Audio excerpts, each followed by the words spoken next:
I just hauled a heavy box into my basement. We're going to open it up and see what's in it. Please excuse the dusty floor.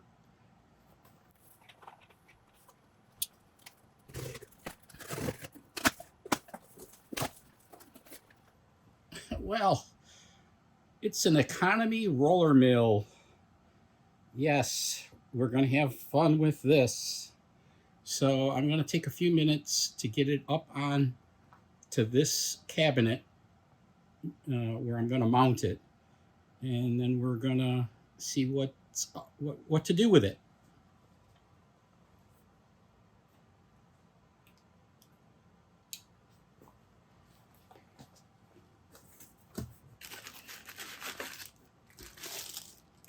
This is the handle.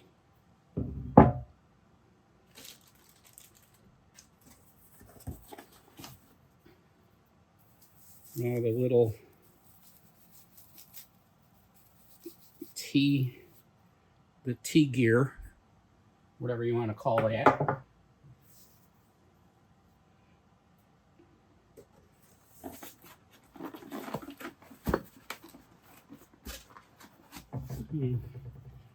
This is an extension roller for D-shaped wire.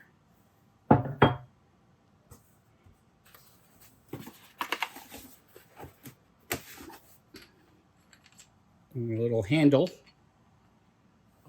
for the arm.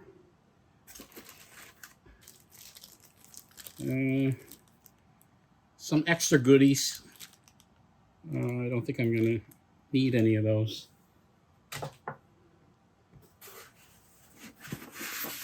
And more styrofoam. I just recycled a bunch of styrofoam. All right, I'm going to lift it out.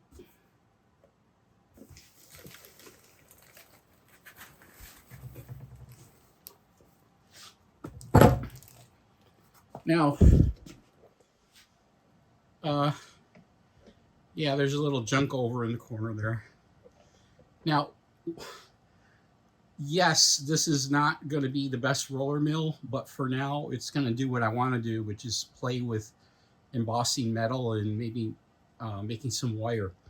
But one of the reasons why I bought this one is that I can lift it.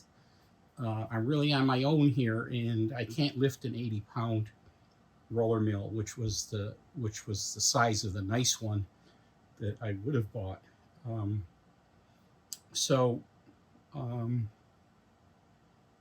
Let's see. Let's continue unwrapping.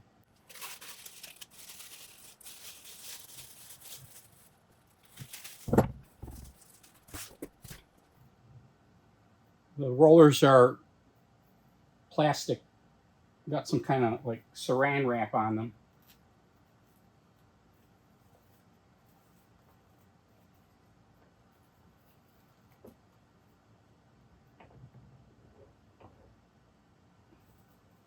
And it's a little, the rollers have a little grease on them too.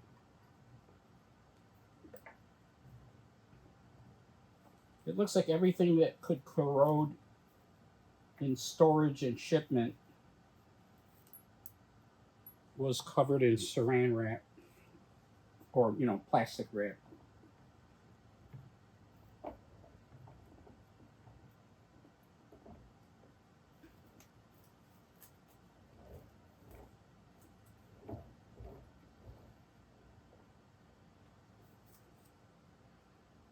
Now there's instructions. I suppose I should read those. It already has one of the extension rollers on for the smaller wire sizes. It's already mounted.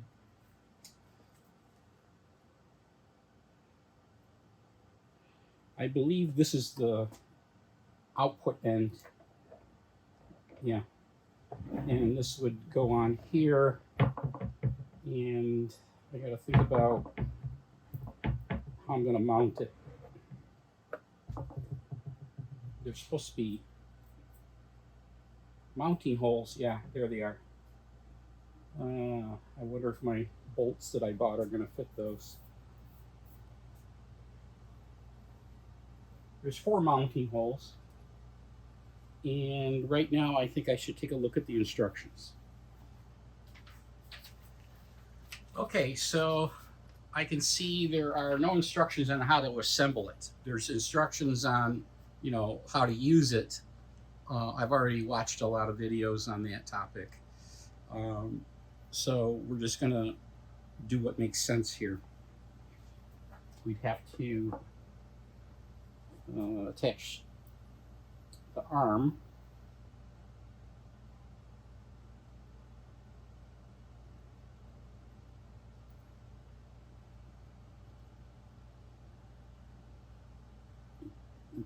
It's got a keyed.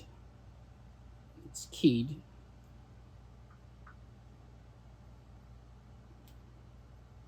And it appears to go in this direction. And that fit nicely.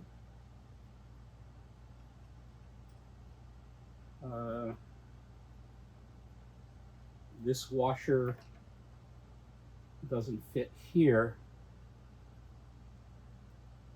So it's not clear where that washer goes. It doesn't go there because the arm has to slide on there.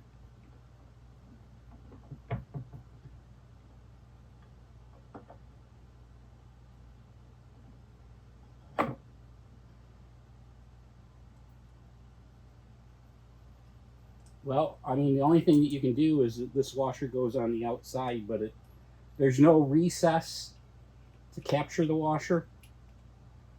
I don't think this is a critical part. It just needs to be snug, and I'll have to come with looks like a hex wrench. I hope it's a hex wrench to tighten that up.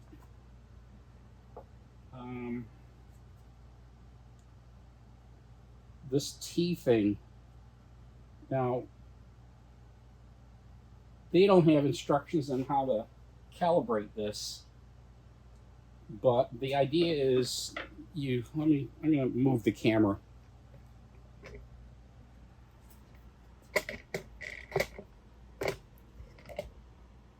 See,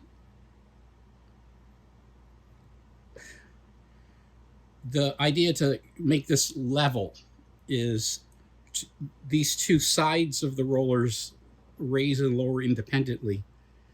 So you've got to get them in sync so that the roller is perfectly level. So I've seen this online, but you tighten it down until it's snug. Tighten this one down until it's snug, and now they should be in sync. Really, what you should do is use feeler gauges to set it. But right now, because I'm anxious to get going and get this video going, I'm just going to do it by snugging it down. And then this has to fit in.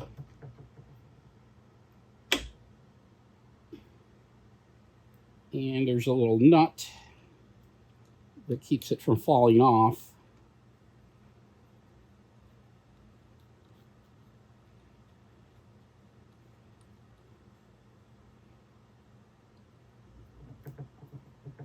And time will tell if that was good enough, or do I have to go to the hardware store and get some feeler gauges.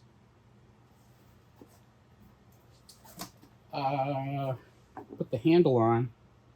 There doesn't seem to be a nut for it. And oh, this is threaded. I don't know if that's on camera, but yeah, this is threaded. So again, we just screw this in, and I need to get my hex wrenches to tighten this.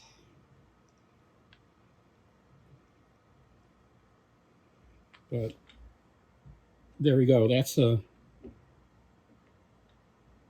gonna be the basics of setting up this roller mill. Now, I'm not going to do this on camera, but I'm going to mount it with bolts to this cabinet, which is a little wobbly. But the reason why I'm using this cabinet is I'm not too tall, and I think the bench will be my regular bench will be a little too high for me. So we're just gonna try it on this thing here. All right, so I'm gonna do a cut here while I get that all set up.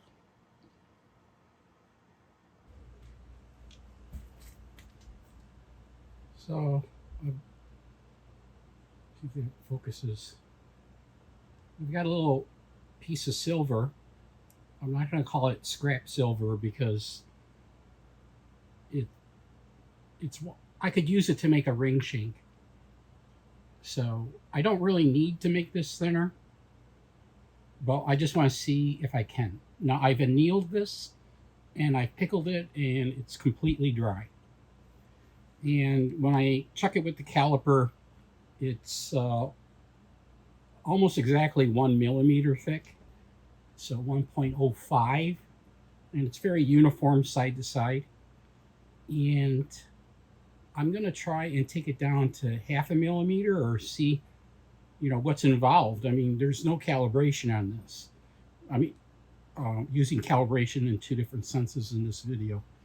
So I made the rollers level. That's one thing that they call calibration. But another thing is these dials would have on the proper rolling mills, these gears would have dials on them. So you have an idea of where you are and where you're going. So there's going to be some guesswork involved here. So what I'm going to do is put this in here. It moves freely now, but I'm going to snug it down until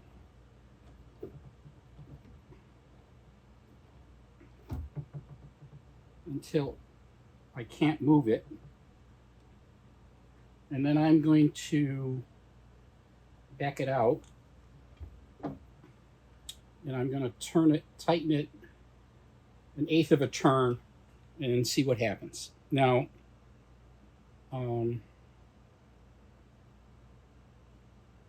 let's give it a try.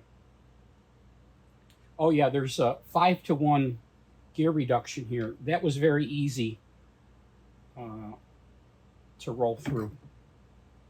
So I probably did nothing. Let's see what the caliper says.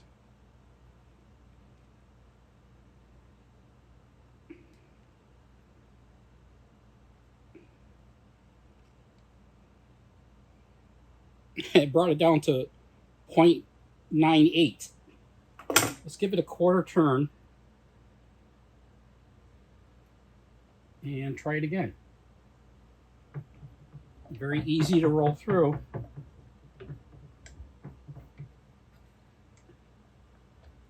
And it's curled a little bit. 0.91 and 0.99, so it's not 1.14. It's not as, so the original material wasn't as consistent as I thought, but let's give it another 1/4 turn. Roll it again.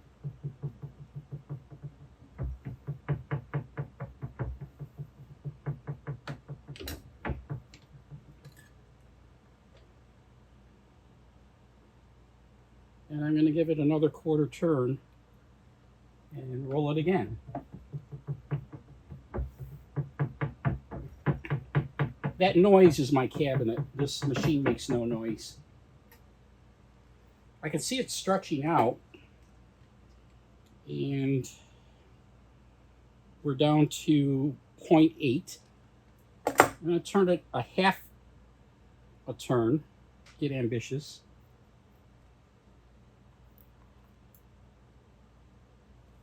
It's a little harder to turn, but no problem.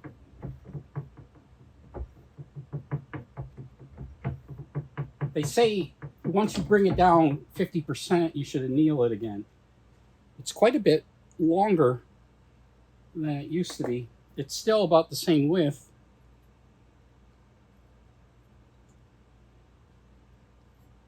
And I brought it down to 0.3 millimeters, 0.34. So here's the thing with this, something I got to learn. If you're aiming for a specific thickness, you've got to proceed maybe more slowly, or maybe I'm going to, see there's screws here. These things are screwed on. I think I'm going to 3D print a dial for these gears, or at least one of the gears. And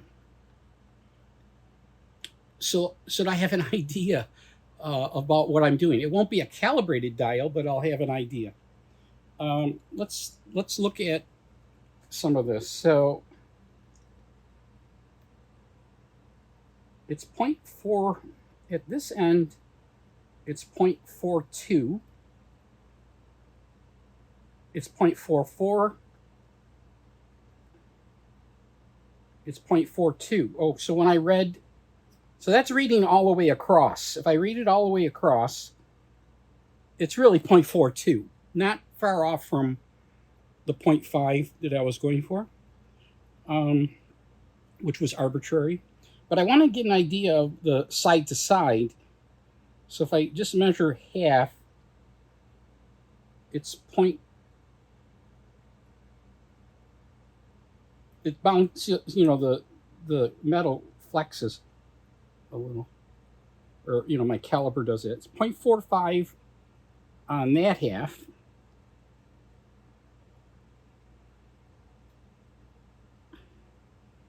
.39 on that half. Let's check that again.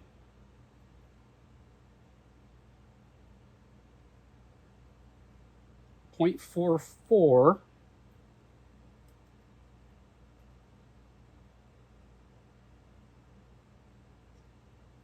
right, if I see, here's the thing about measuring with a caliper. If you squeeze it shut, you get one reading. You take your finger off and it bounces back a little bit. So if I let it bounce back, it bounces back to 0.45 on both sides. So for this very narrow strip, they're level enough for the kind of stuff I'm going to do, because I'm not doing anything precision. What I'm going to do, I'll have to think of what I can make with a nice thin strip of silver. But what I want to do is impress texture into sheet metal. So, you know, you need to, I don't know. When I started with this, the surface was not too, it was kind of rough, not polished, right? Because it's just right from the store, right? But once you roll it through the mill, it's very smooth. So I imagine the way I would do this is I would run, you know, cut a piece of stock and run it through enough to just flatten it, and then impress a pattern on it. And then for impressing patterns, it's amazing that the most light of things like little leaves and lace and stuff like that can impress a nice pattern into these things. So that'll come up in upcoming videos. What I want to say is I'm going to make more videos featuring this roller mill as I learn to use it. And I'm pretty much going to learn on camera, just like I learned when I set it up. So I'm pretty much going to learn on camera. If you're interested in following along, getting a learning experience, I would say based on what I've done so far, this very inexpensive. It was like $156. I've never said it's a Vevor rolling mill. That's very inexpensive for a rolling mill, and they, you know, they say you get what you pay for, but I'm very happy with it so far. It's not hard to turn because of the gear reduction. It did almost exactly what I was aiming for, 0.5. I got the 0.4 something. And so, just based on that, so far, my initial impression is I'm very happy with it. I know you can spend thousands on a rolling mill, and I'm sure down the road, if I do start a business, right now this is a hobby, and so there's no income from this. I basically anything I make, I give away. I do repair jobs for free, and I give away pieces that I make. Uh, so my intention was to have a little custom jewelry business down the road, and then I'd probably invest in, you know, a nice Durston rolling mill. That's the mill, right? So, but I'm happy with this. They say with the smaller rollers, the diameter of these rollers are small, that it will cause the stock to curl. But if you look at this, I don't know if I'm getting it good on camera. This is not curling. This came out beautifully. It's not perfectly flat, but at this point in building something, you don't really need something perfectly flat. If you need it perfectly flat, you do other things later on. But it didn't curl, which would be, a hassle if it curled. Okay, I'm gonna stop this video for now, and probably tomorrow I'll start my first project, which will be working with a piece of copper, and I'm gonna emboss a maple leaf pattern, emboss or impress a maple leaf pattern into uh, a, a couple pieces of copper to make some maple leaf earrings. And that copper is right now it's like 1.5 millimeters thick. That's too thick for earrings. They could be quite thin, like maybe this thin. You don't want heavy earrings, right? So I'm going to need to roll it thin and emboss the texture on it. And then I'm going to emboss the maple leaf. I'll show you in the next video how I'm going to do that. I'm going to emboss it first, impress it first, and then cut it out. And I'll show that in the next video, unless I have another video in between where I do something else with this. Eventually, I'm going to play around with making wire, or taking heavier gauge wire and bringing it down to smaller gauges, which is nice. As long as you stock some thicker wire, you can bring it down to the gauge you need, although there's only a small selection of gauges here. But okay, I'll cut it off here.